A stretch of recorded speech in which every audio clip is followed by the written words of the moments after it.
The long wait for Euro 2020 is finally over. In the build-up to the big kickoff, we are doing something special. We have scoured the Twitterverse to find a representative from each of the 24 nations competing in this summer's European Championships. We will be recording a preview with each representative who will be sharing views on their nation's hopes and expectations throughout the tournament, and most importantly, the fantasy assets we should be looking out for. Welcome to Euro 2020 Happy Hour.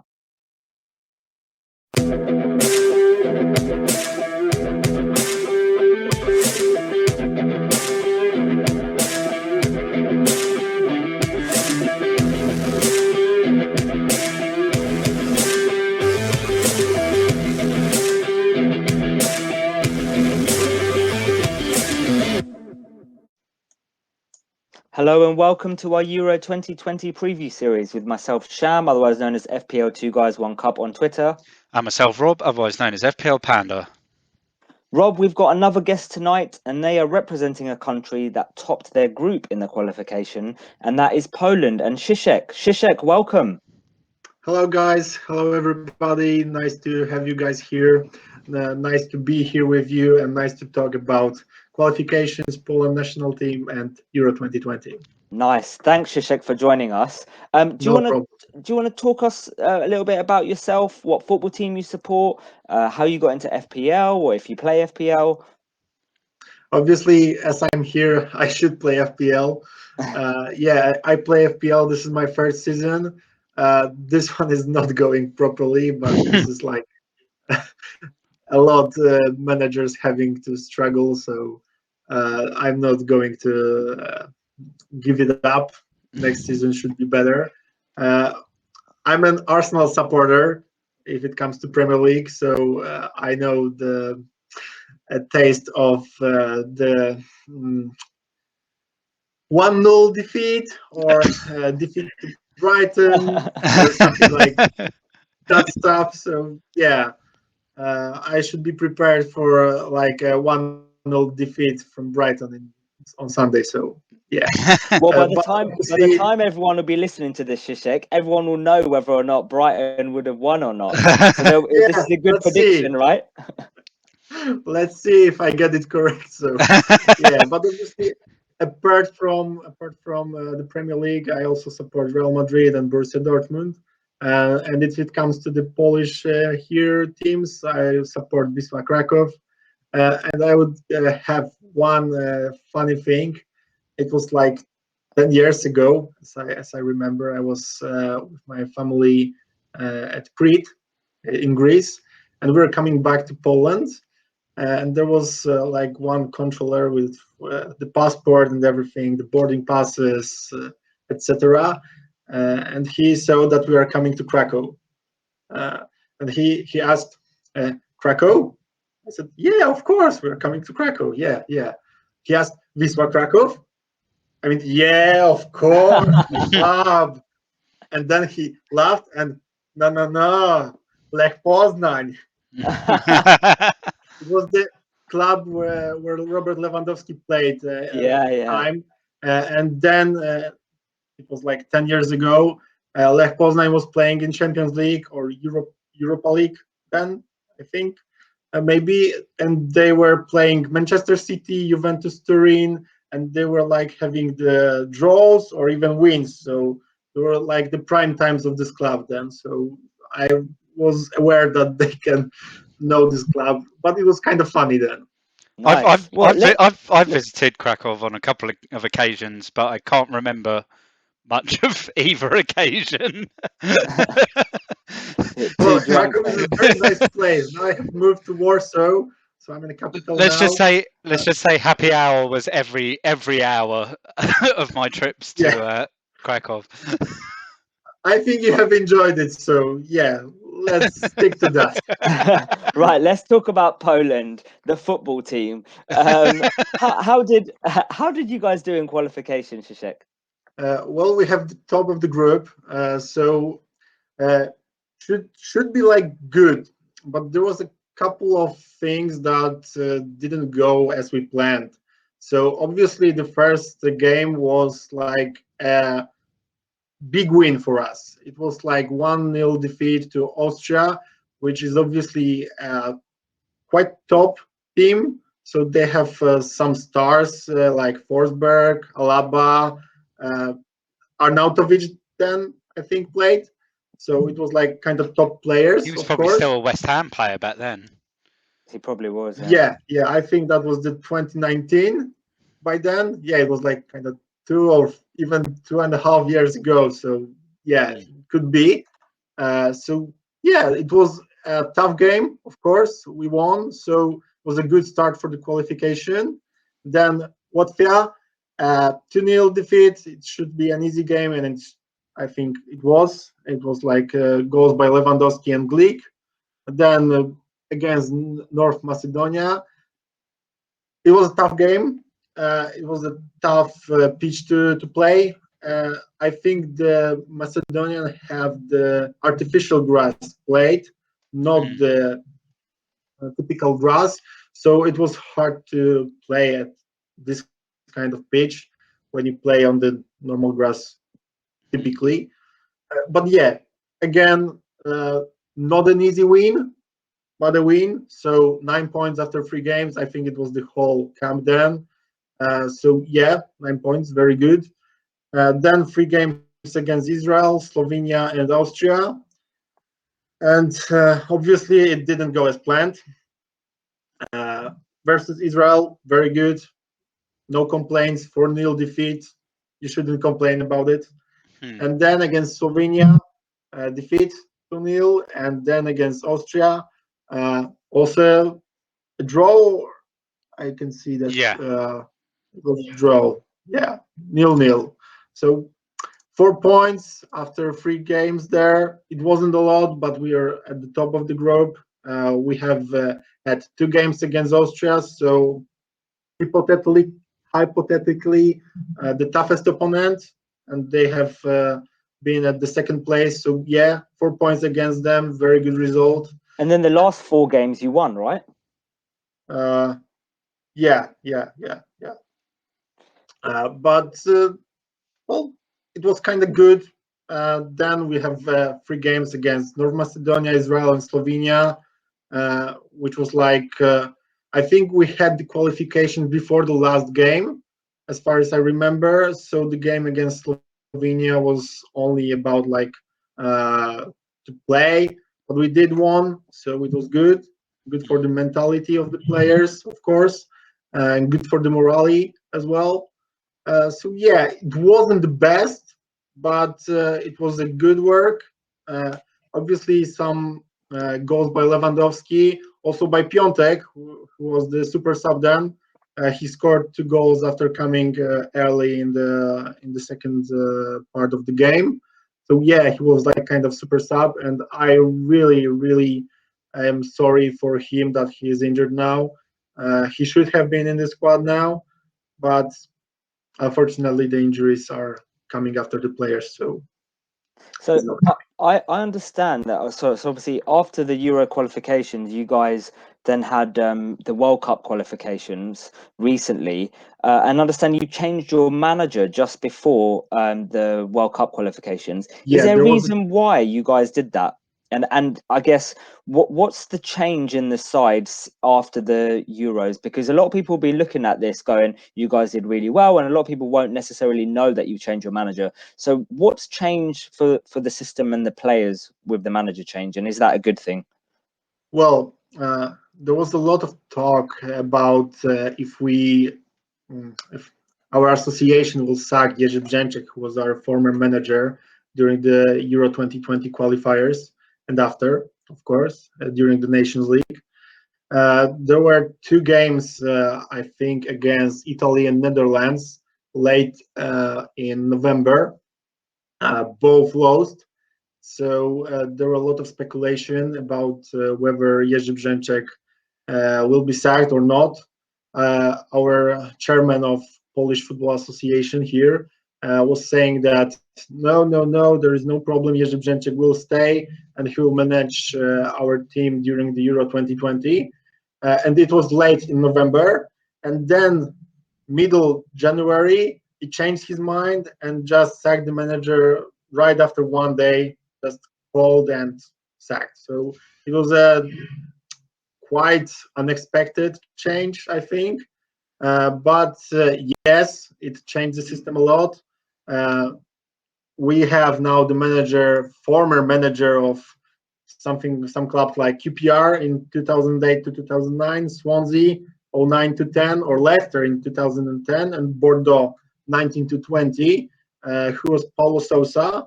And when Jerzy Brzęczek preferred to play 4-4-2 or 4-2-3-1 with one striker or two strikers, it was like Milik and Lewandowski and Piontek and some others, but with four at the back. Then Sousa is trying to convince us to playing five at the back or three at the back, depends on whether we were attacking more or defending more. So it's like an obviously big change to the formation, and three at the back is not an easy game to play. So yeah, it changed a lot, and we are now rearranging the play. Obviously, the three games that we had here in the qualification are not a perfect example of how do we play during the Euros, because it was the first camp with a new trainer, so new coach. And obviously, first game didn't go as planned as well, but it was a tough one. Hungary having some stars like Orban from RB Leipzig, Shalai, I don't know where he played, but he was like as well, I think, in the Austrian or Germany league playing. And they have some kind of good team as well on paper. So it was not a good game by us in the first half. Then in the second half, there was a super sub Jóźwiak, who just came on the pitch in like 59th minute or 60th minute, I think, and then just grabbed the goal and get an assist to Piontek. So it was like from 2-0 to 2-2 in like 1 minute. So it's quite emotional. But then again, something happened and we didn't play correctly. A draw, it was an amazing thing to have here. 1 point is better than nothing. Yeah. So yeah, we took that 1 point. It was an away game, so even more point values. Then we had an Andorra game where obviously Lewandowski was just about to be subbed and he was fouled.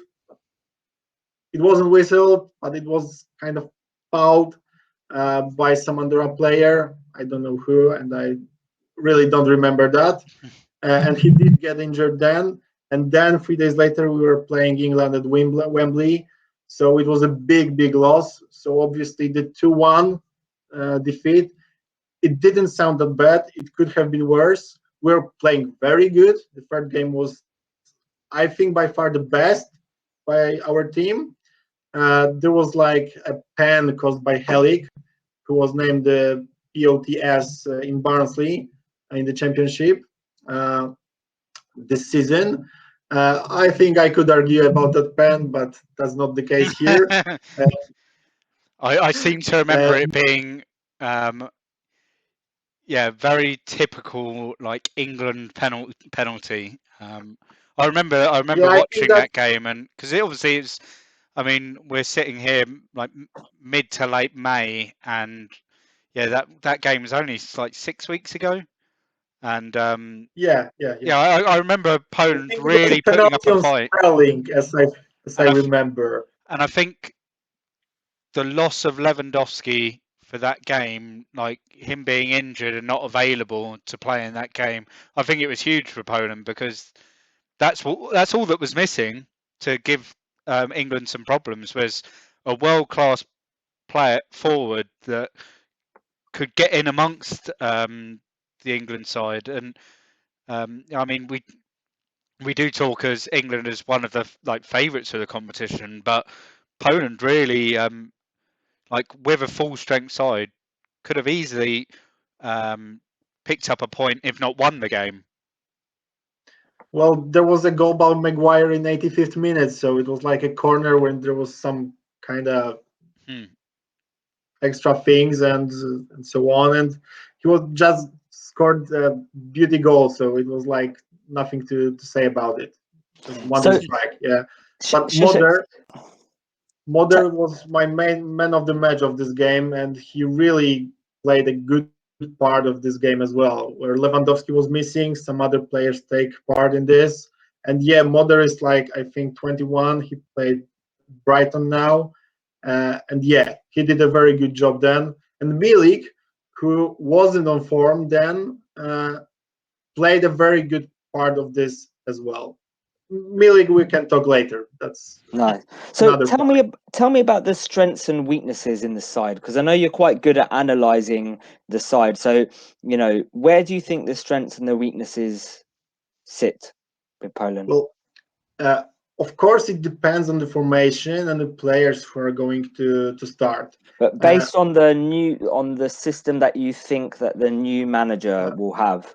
Well, I'm predicting the lineup to be like this. Sosa said that he's going with Szczęsny as #1 goalkeeper, so I think that that won't change. Especially that's that a disappointment for Sham. That is no Fabianski is the number No Fabianski. Unbelievable. Well, that is also a part of an argument here in Poland as well, because there is a lot of people who are Team Fabianski or Team Szczęsny, and I'm kind of something in between, because we have a lot of good goalkeepers, not only Fabianski and Szczęsny, but also Skorupski, who's coming as well. Also, now I don't remember. Jałkowski, who was playing some kind of in championship, I think. And there was also Gikiewicz, who plays in Union Berlin now, and he's playing Lewandowski this weekend. So we'll see who will win, of course, because Lewandowski has to score even one more to beat Gerd Müller record in Bundesliga. But that's not the point. Yeah, I think Szczęsny is the #1, and that's nothing to talk about more. But the defense, there is a lot of concern about defense I have, and obviously Bednarek from Southampton and Glik from Benevento are playing. That's 100%. If there is no injury, they're 100% playing. The main thing with the defense, if we are playing 3 at the back with the wing backs, so basically 5, I think it's that who plays the RCB, because Bednarek, I think, will play LCB, and Glik is playing the central defender. So the RCB should be occupied by either Bereszyński or Helik. These are 2 players that I consider be played in this position, but it depends also on the right wing back, because the left wing back is nearly 100% Rebus, but we'll see how Puchacz goes at the camp, because he was named after Redza has his injury, because Redza was the second left back for us for a long time, and Puchacz didn't have a call-up to the March camp.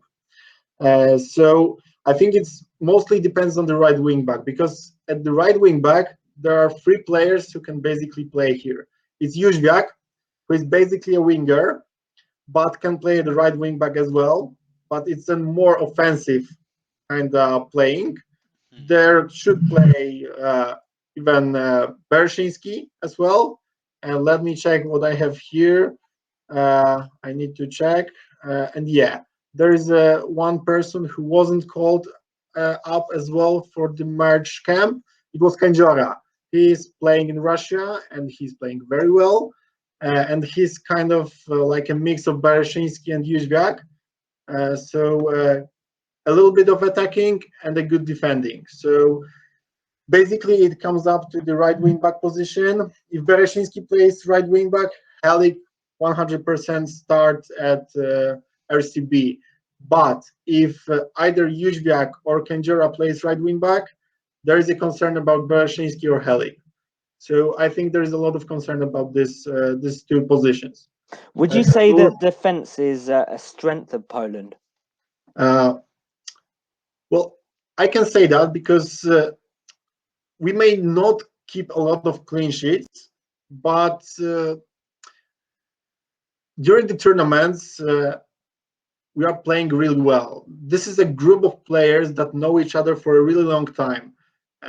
They have played during the Euro 2016 like nearly, I think 70% of these players have been there, and then at the World Cup 2018, so they know each other very well. I was going to And say, I like think in 2016 and 2018, like because the age of the squad, like apart from Fabianski, maybe, and who else? Maybe Lewandowski and Chesney. A lot of the squad are they're quite young. Gillick as well. A lot of them are quite like they're sort of almost at their peak, aren't they? yes, So this that's the is main like concern about what's going to be in the future. That's why I really like some kind of picks that Sosa made for the Euros, omitting Grosicki, which is like a big miss for him. He didn't play a lot in West Bromwich Albion. I think it was like less than 90 minutes total during the summer, spring round. So the game weeks 20 to 38. So he didn't play a lot. Obviously, he did play in reserves, so under 23 or so, but it wasn't a lot. Grosicki was the main man to be in the squad during 2016 Euros, World Cup, and every other competition we have played.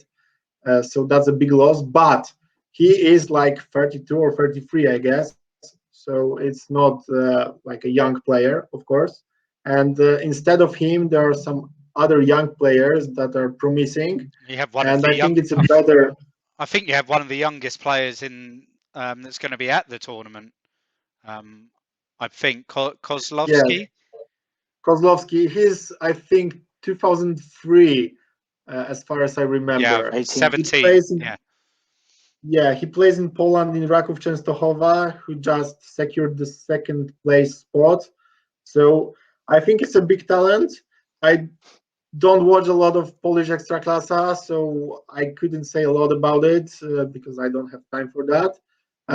But as far as I have digged in the statistics, he's a very good player for his age, of course, because we should remember that he's only 17. So that's a big thing for him to be here. But also a good thing of Sosa is that he wants to give him a chance. Obviously, there is a 26-man squad and a 4-player reserve list that are omitted. But I think it's a good thing for them just to train with some kind of like Lewandowski, Krychowiak, Zieliński, and to know each other. Because if they're now starting to play with them, it will be easier for them to just go and come for the next camps. Because they will know the style of the play, the players, and the mentality, of course. It's good to have yeah, like such a young player here yeah. as Well, I mean, well.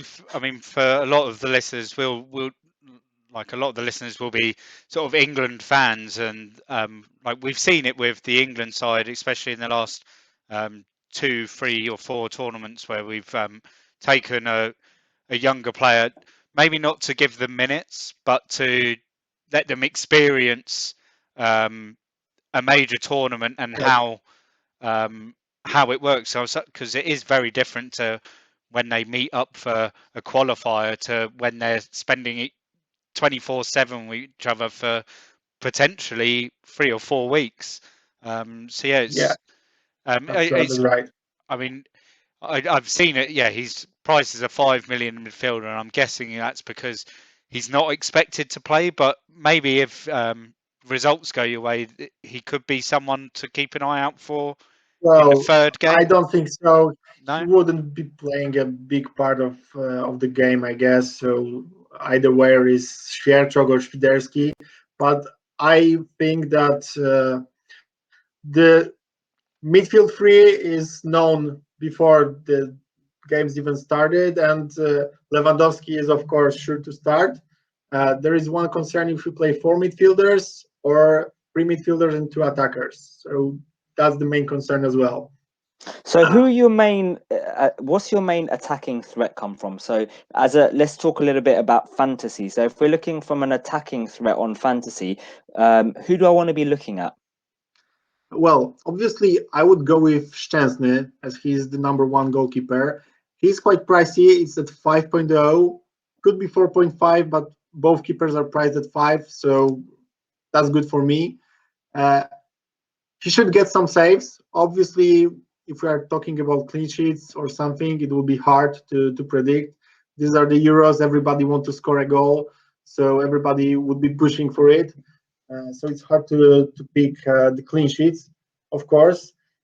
I think we can get one clean sheet against Slovakia or Sweden. I can see a clean sheet against Spain. It's like a too good team to go.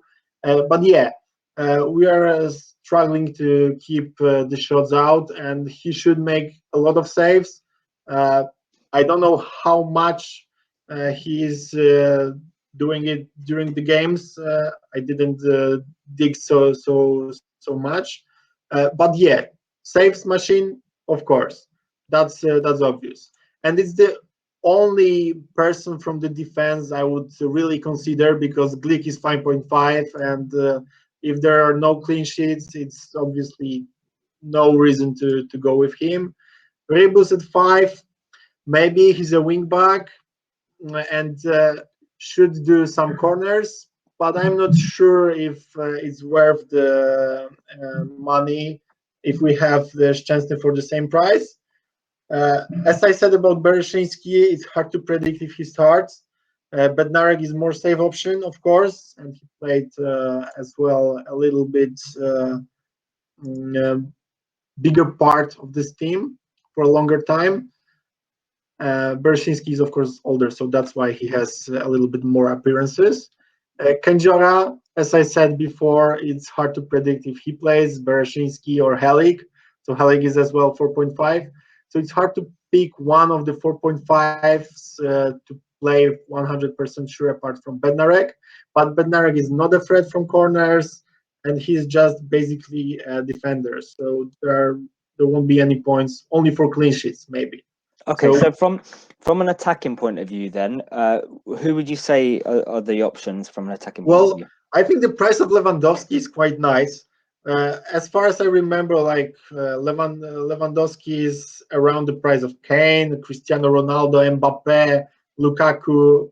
This is kind of the same price range we have in the Fantasy Euro 2020.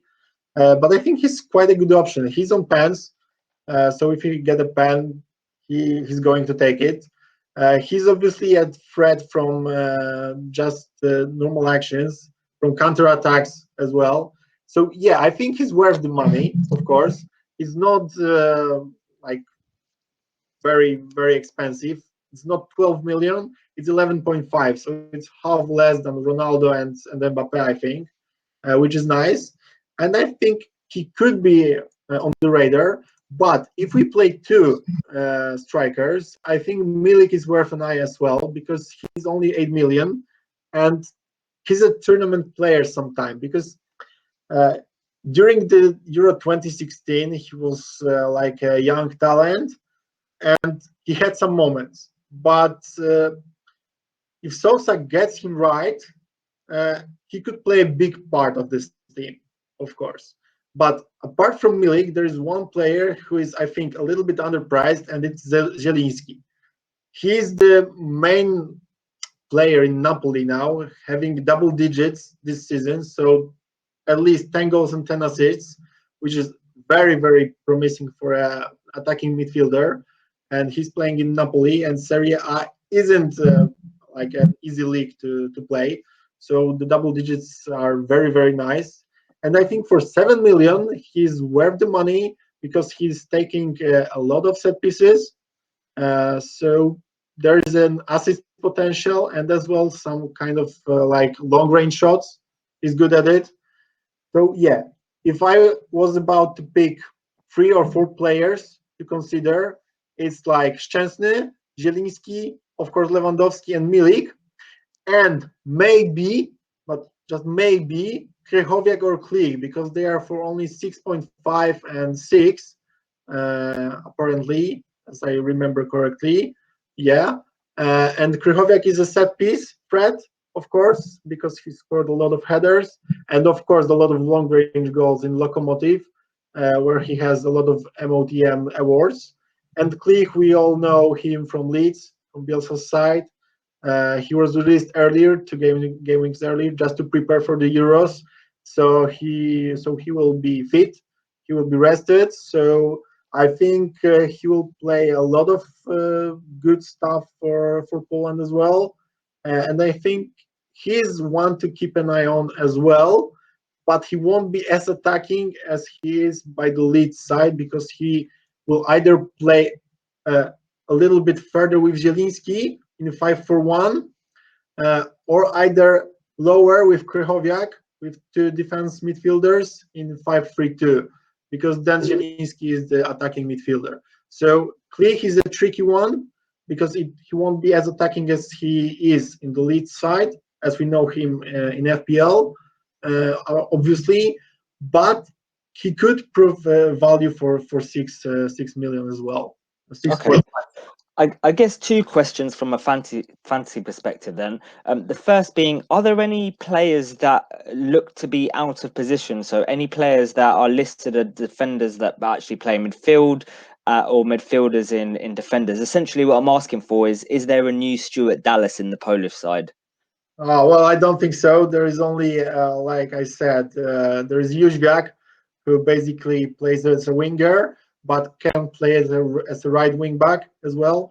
But is only out of position one person. So I think there is nobody else to go, and it's like a midfielder to defender. So I think it's not worth a punt. And Jóźwiak is also a tricky one, because he's not sure to start. Obviously, in Derby country, very well playing.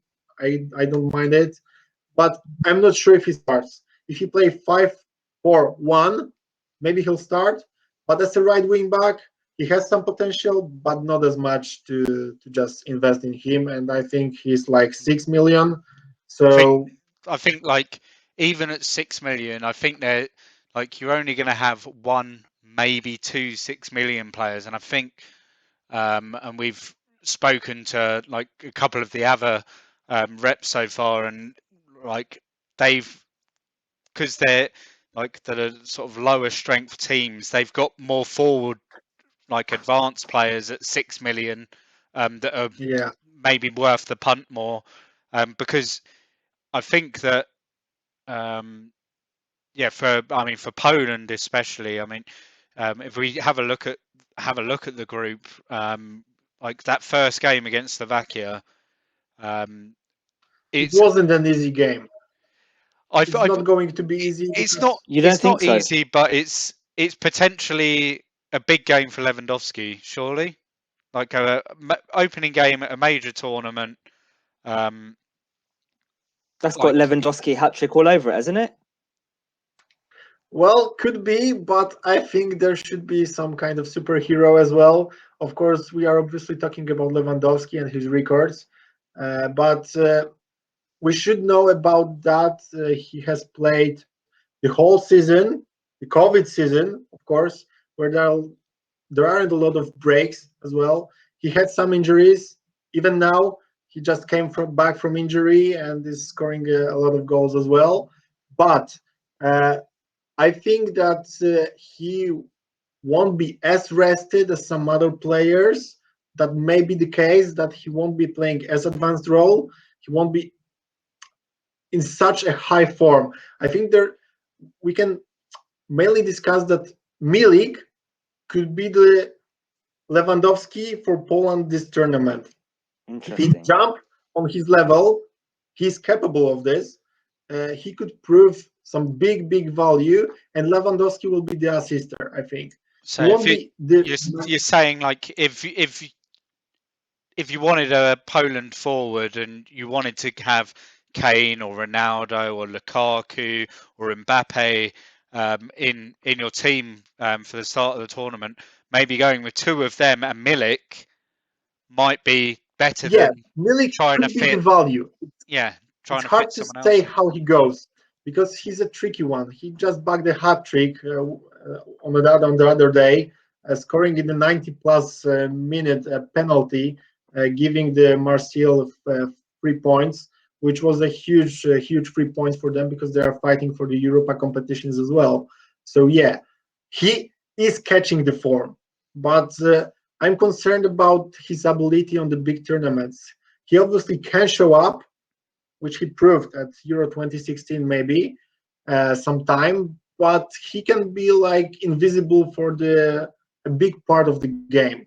And then Lewandowski steps up, and he just needs one action maybe. It was like the case in the England game recently, where Moder just came to pressing, press the stones, just get the pass to Milik, and Milik thought, yeah, I will pass to Moder, just not score himself, which is like he did some shots from long range effort, like 30 or 35 meters in the early games against Hungary and Andorra, and it was like dump, really dump. And then he just did a good thing. He fought, and if he was thinking, he's a good player, and So we just need need to to be make aware. sure he's thinking.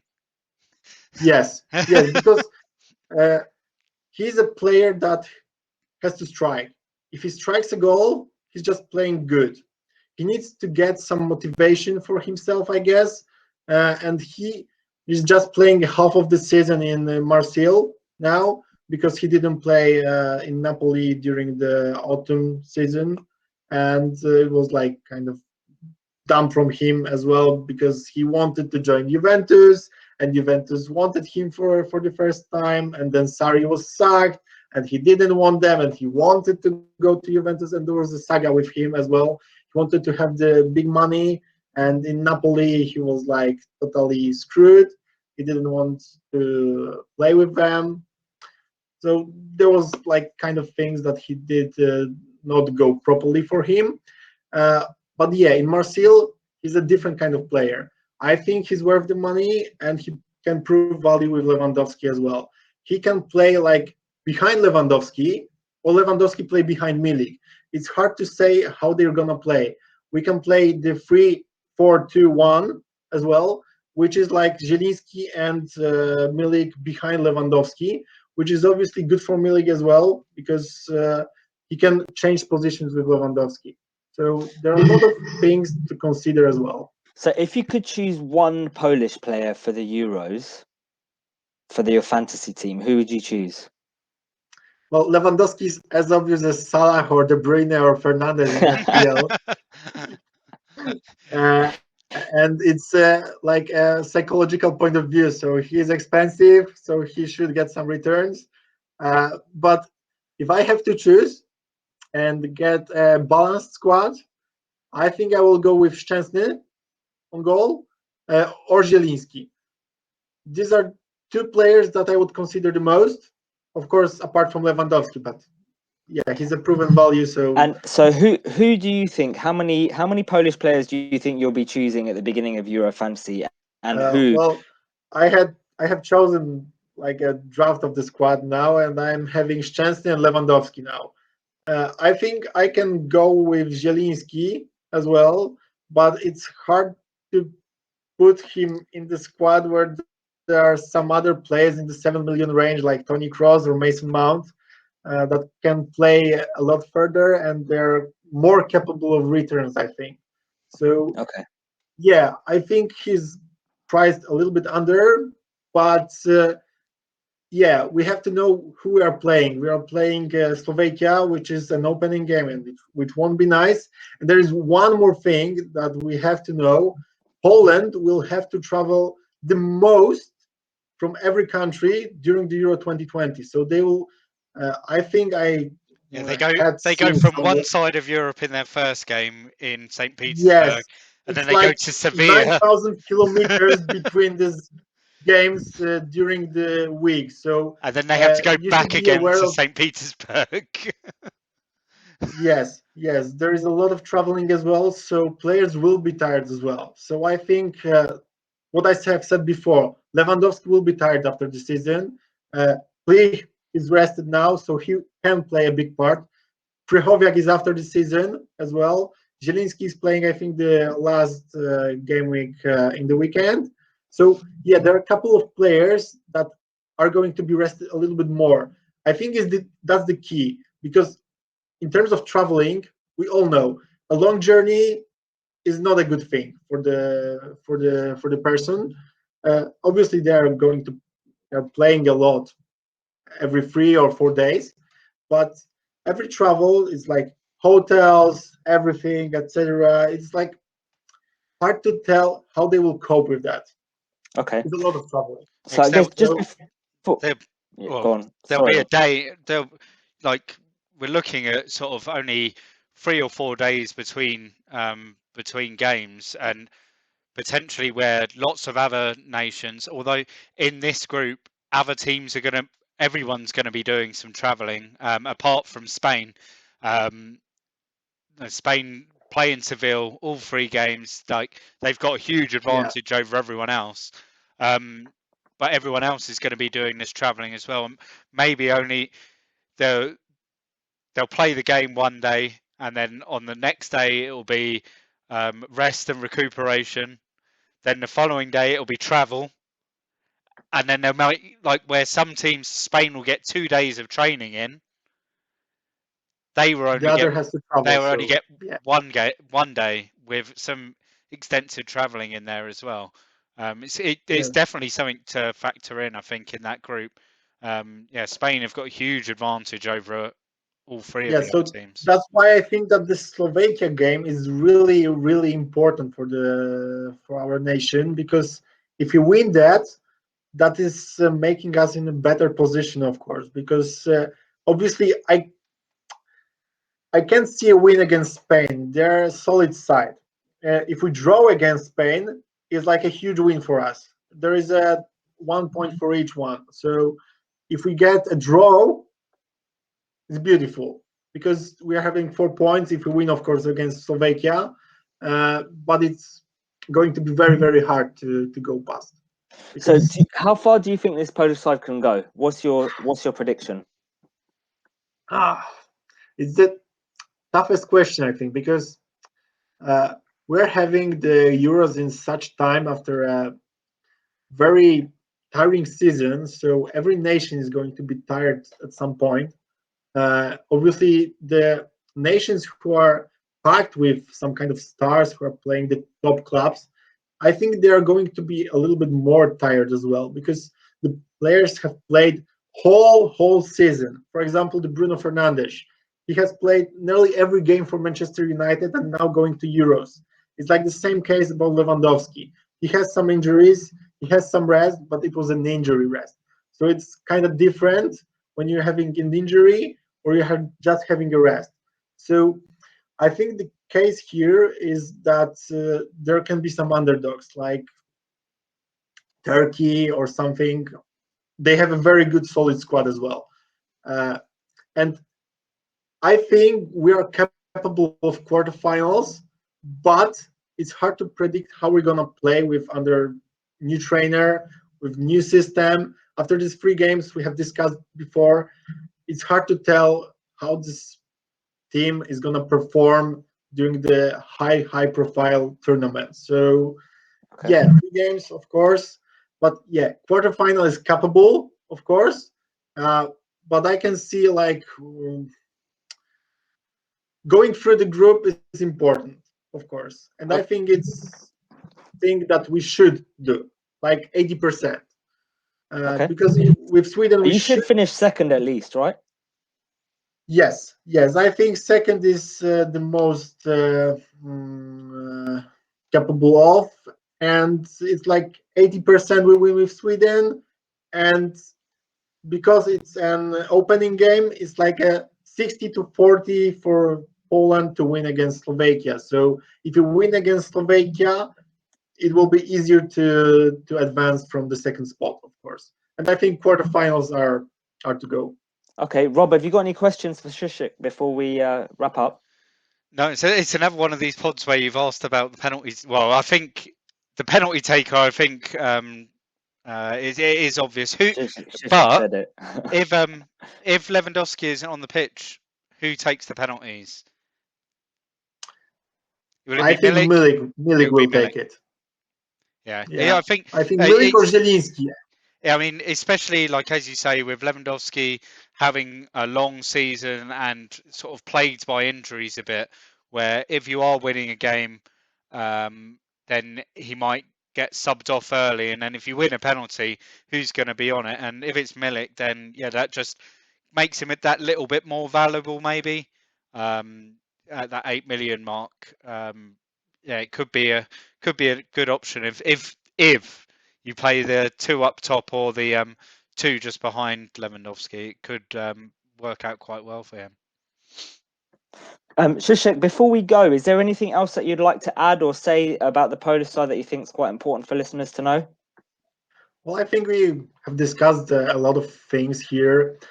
The main things that the traveling, of course, and the tiredness of players, the formation, the change of the manager, everything was discussed. So I think that we could wrap it up with this some kind of squad announcement or everything. That I don't know. I think we did it properly.